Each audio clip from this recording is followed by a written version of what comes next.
this week's episode of Philanthropy United. Today we are joined with Cori Matheson of Girls Golf of Phoenix. Welcome. Thank you for having me. We are excited to have you in the studio today.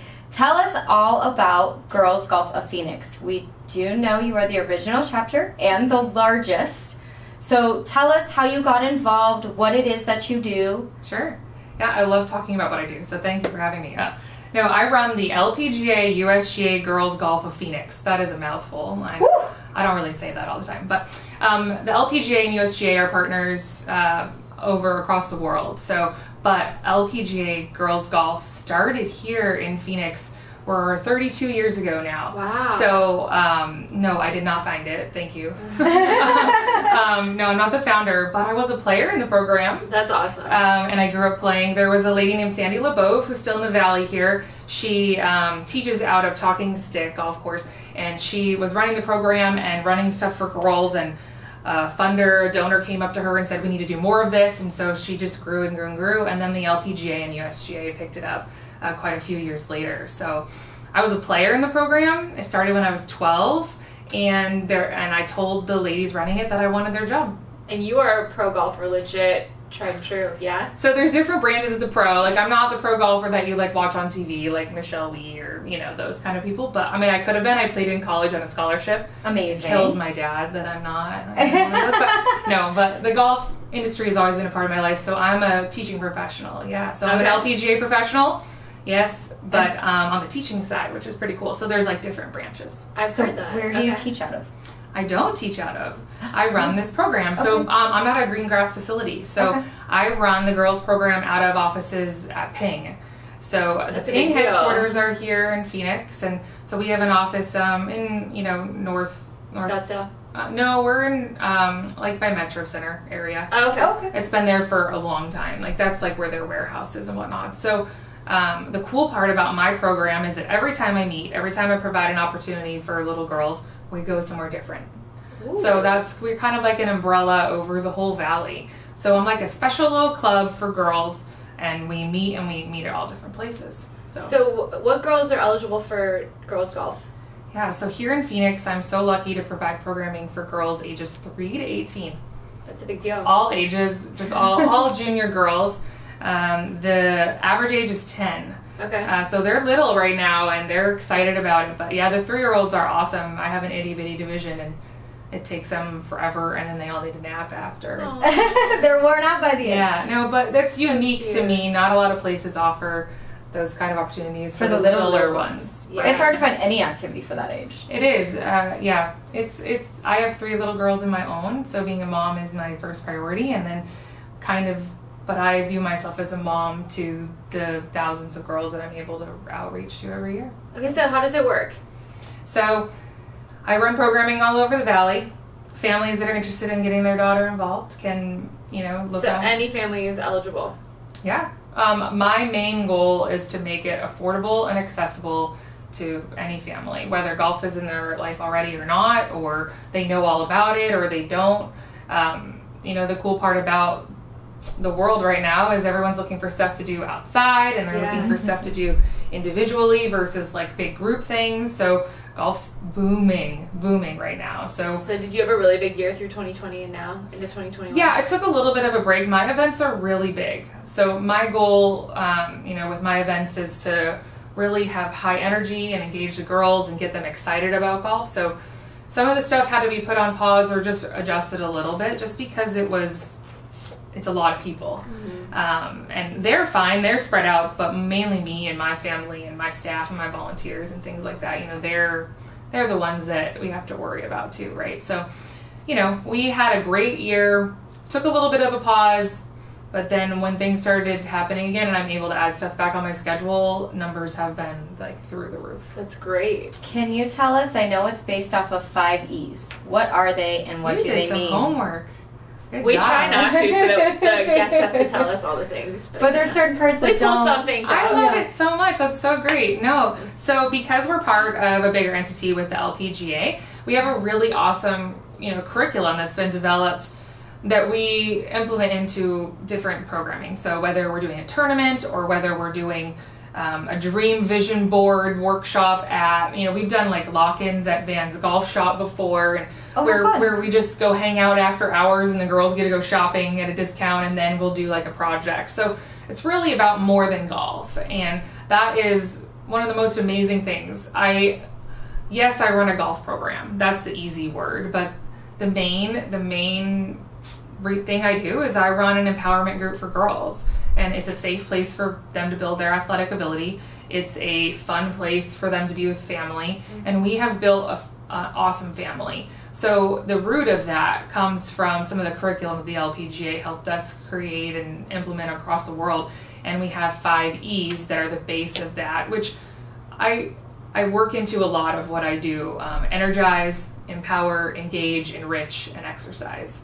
So that's what they are. So they're 5 E's. So they're just kind of like the root of the curriculum. So if I'm speaking to somebody about, making a girl, feel confident or whatnot, in our words, she's empowered. Mm-hmm. So yeah, that's just our words and our lingo and whatnot. So the 5 E's.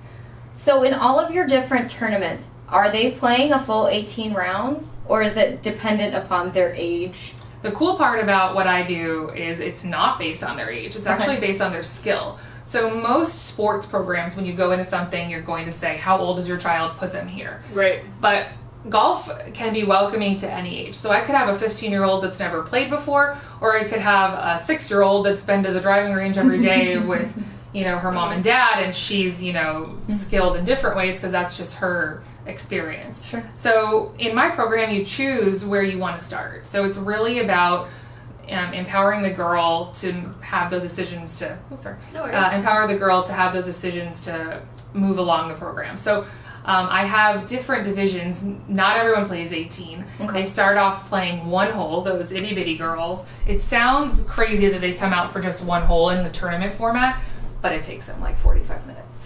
I believe that. Some of them get 5 and they're amazing, and some of them get 20.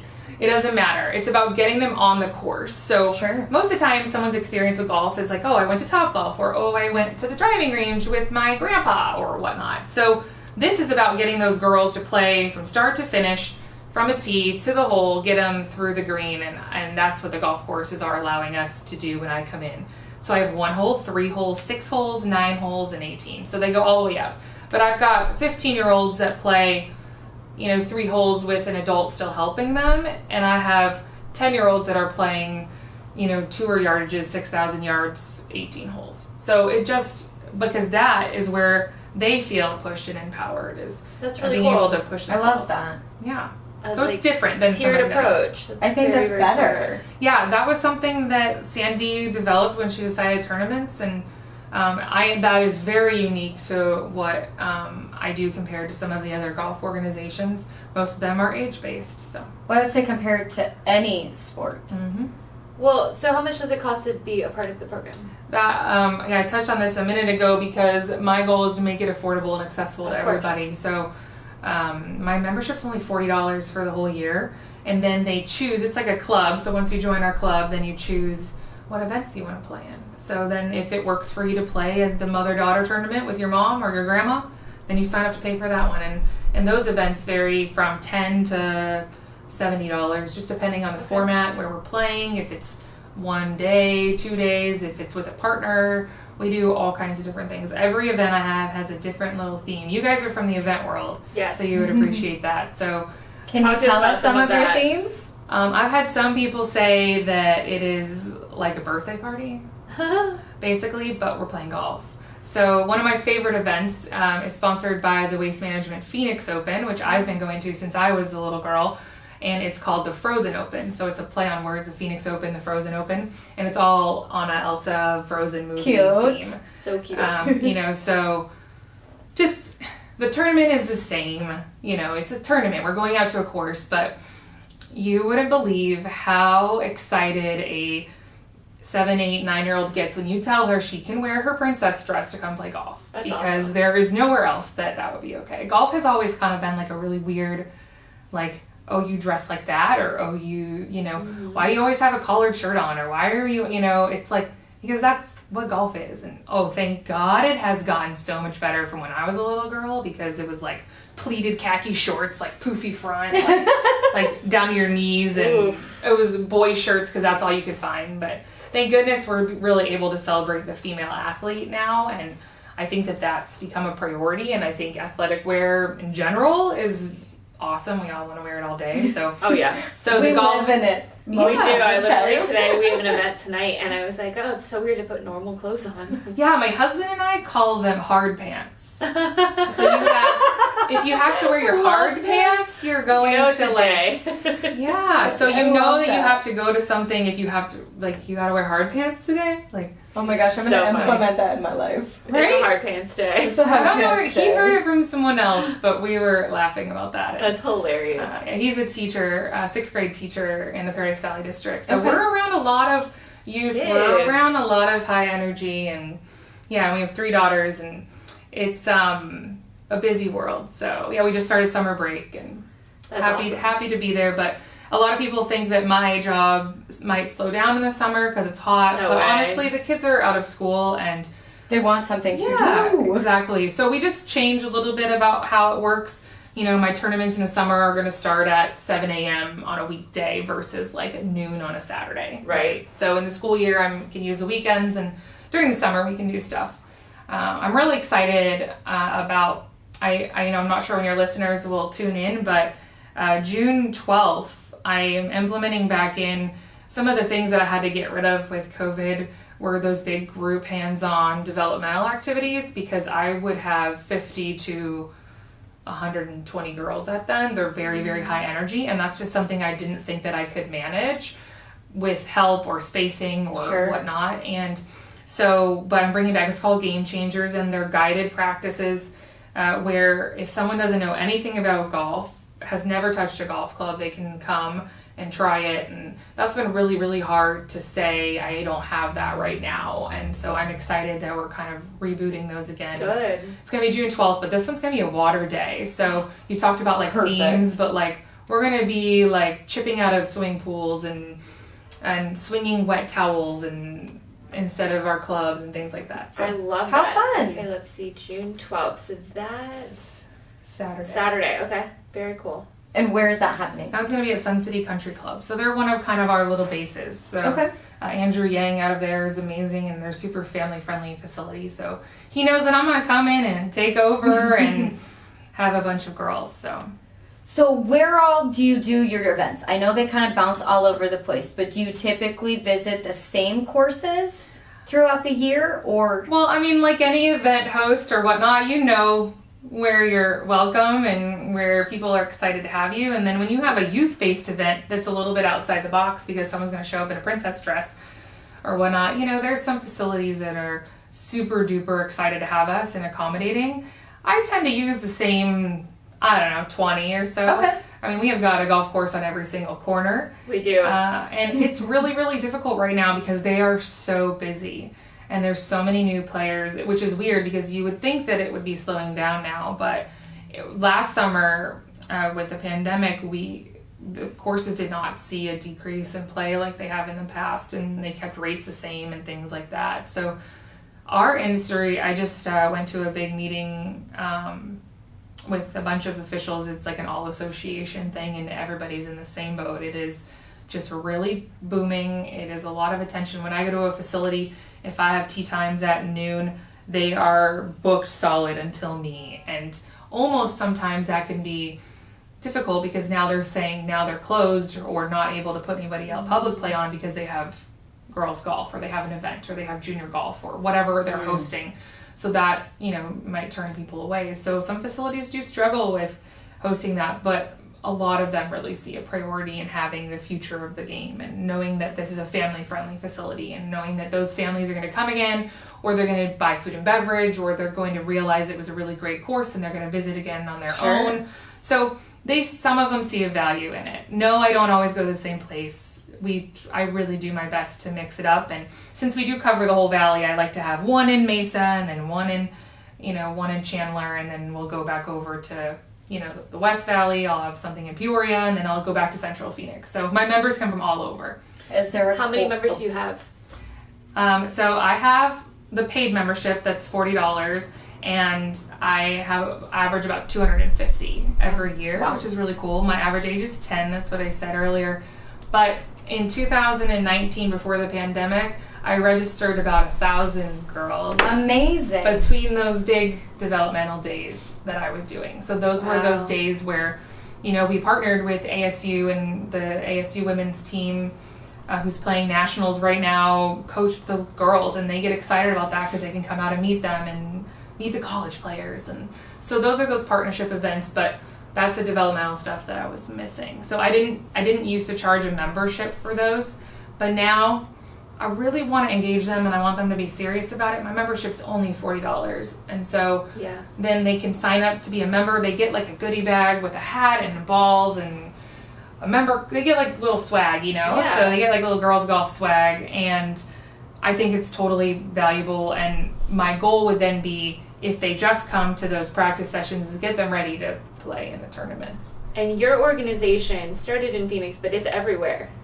Yes, so I run the Phoenix chapter. So the best way to describe it is the LPGA is like my mom. Okay. And I am an adult child. So my program is their child. But they don't pay my bills, they don't make my schedule, they don't pay my rent, they don't tell me what to do, but I still represent the family because she's my mom. So the LPGA is my mom. The Junior Golf Association is my dad. So I'm part of the state association. So they run the elite events for the juniors. So hopefully the girls will transition into playing them. They're like my dad. But my office is with them here in Phoenix. But all of the girls' golf sites in the world are completely separate. They run different. They might be part of a nonprofit. They might be independently run by a pro at a course. They might be at one facility. My mom gives her children the freedom to do what they want with whatever their program and their community needs. That's so great. I think they're up to like 400 chapters or something now. That's incredible. Which is a really cool legacy for Sandy from here, who started that, to think about that. We were pushing the 1 million mark before COVID to try to impact girls across the world. So great. Some places have, I have the biggest program. I get to do it year round. It's my full-time job, which is very unique. Some of them are run by professionals, LPGA professionals, that are at a facility that, at one Saturday a month, the girls come hang out and they have a pizza party and they go play 9 holes or whatnot. Mine is unique. I have tournaments, I have fun events, I have developmental, I have all different things across the board. So someone who's listening from somewhere else, not in the Phoenix area, they can look up on girlsgolf.org and see if there's one in their area and see. And I talk to a lot. I have a call tomorrow with someone in Boise about a girls golf chapter because they're doing great things and they want to do more. And so it's just about being family and growing the game of golf. And some states do it different ways, but here we're very, very lucky, and I'm very, very blessed to have a program that's huge and active, and it's my job and I love it, but it's not my job because it's just me. I love that. So do you have staff underneath you? How does your organization function? I do not. Wow, so it's all you. Yes, so volunteers.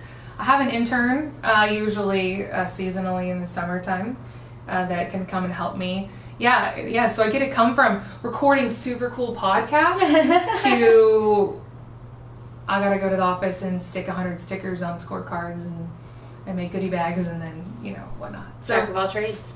Yeah, no, I'm working on getting some more consistent help. I want to grow and I want to do that. With the pandemic, that was tough, even with my own schedule and my own kids. Just having someone else that relied on me to be a certain place at a certain time was just really difficult to establish. And as a working mom, I just kind of work when I work. I do my best to not reply to emails at like 11 o'clock, 12 o'clock at night, because then they expect that again when you work with kids. But no, I do. I don't turn it off. My job is my job, and I love what I do. And being an alumni of the program and being a mom, it's just, I like being a one-man show. Could I use some help? Yes, I have tons of parents that are involved and willing to come and help me stick stickers and all that fun stuff. But yeah, it's a lot to coordinate. We are doing a better job of implementing an E-Leader program, which is based off the 5 E's, so it's called E-Leader, to try to get those teens a little bit more active and a little more involved. Is there a course in the Valley you've not done an event that is like your dream place to be? Ooh. I don't think so. I gotta go big or go home, right? I grew up here, so I've been playing golf in the Phoenix area You've done it all. since I was 12. So I'm very, very lucky to play some super cool places, not only as a player, but also, obviously, there still is that whole country club, private, stigma, where you might not feel so welcome because you're not a member, but that's their thing and that's what they do. I have a 10-year-old daughter who plays golf, and when she was about 5 or 6, I was newer into my role, and she started playing a little bit more, and she and I just wanted to go practice on a putting green. And I won't say where this was, but we just parked. We weren't going to hit balls on the range. We weren't going to play. We were just going to putt and chip at a course and, do the little practice area. I don't know how much you guys know about golf if I'm speaking like French to you, but No, we don't. So we parked and went up, and somebody came out to me from the facility and they said, "Oh, are you playing today?" And I was like, "Oh no, we're just gonna putt and chip a little bit." And they're like, "Oh, well, this isn't a public practice facility." And I'm like, "Oh, we're not in anyone's way. We're just gonna putt and chip. Like, we're not, we're just gonna be over here practicing." And he was like, "Well, you either have to be playing a round of golf or staying at the hotel in order to come practice." And so we had to leave.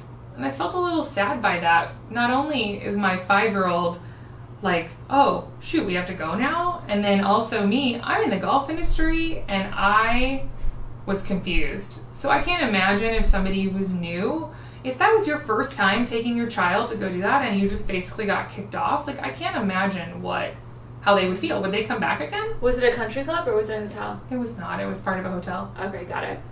But still, so you would think like, "Oh, I'm just hanging out. I can go practice," right? And it's somewhere I've been a lot.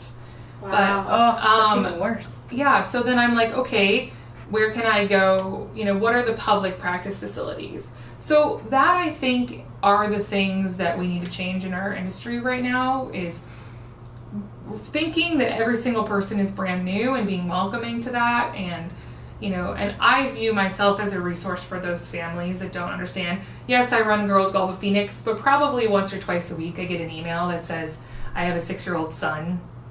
What do I do? I know you run girls, but what do I do for my son?" So that's what I want to be, and what I view myself as I'm that first step into the golf world, which can be a little bit intimidating if you don't know. You're going to get kicked off of that private practice facility if you didn't know, right? Totally. So, the Arizona Golf Association is a great resource. There's a lot of adult programs out there too that might be a good option, but maybe that just takes picking up the phone call, picking up the course before you call. Can I just come do this? What can I do? What can I not do? And hopefully that they're accommodating and answering questions Or pick up the phone. and welcoming. Yeah. Oh, actually pick up the phone. Yeah. Well, all of them are hiring right now. If anybody wants to go work at a golf course, almost every single one of them is just swamped, right? They're just, nobody wants those labor jobs anymore. I think with the pandemic, they realized they could work from home, and I don't even think it's work from home. I think they just didn't have no to work. They just realized they didn't have to work. Yep, maybe. So we create a whole new problem. Yep, it is. So yeah, if you want a very fun, outdoor job, get some free golf balls, go work at a golf course. Okay, so tell everybody where they can get in touch with you, and if they have a child they want to get involved, all the good things. Yeah, so girlsgolfoffphoenix.org. Okay. That's a mouthful. But if you just Google Girls Golf of Phoenix, you can find us. I would love for everyone to follow us on social media. I do a really good job of posting event reminders and whatnot. On the bottom of my website is a little box that says subscribe. I have a newsletter that I can send reminders out. But, cool. So girlsgolfoffphoenix.org. Awesome. Thank you so much for joining us. This has been really, really awesome, and good job on you for running a huge, huge organization as a one-man show. That's a big deal. Yeah, it's about the future of the game and creating, women who are excited to be a part of golf, but also feel good about themselves too, right? I love it. It's great. Thank Thank you you for for having me. joining us. Thank you.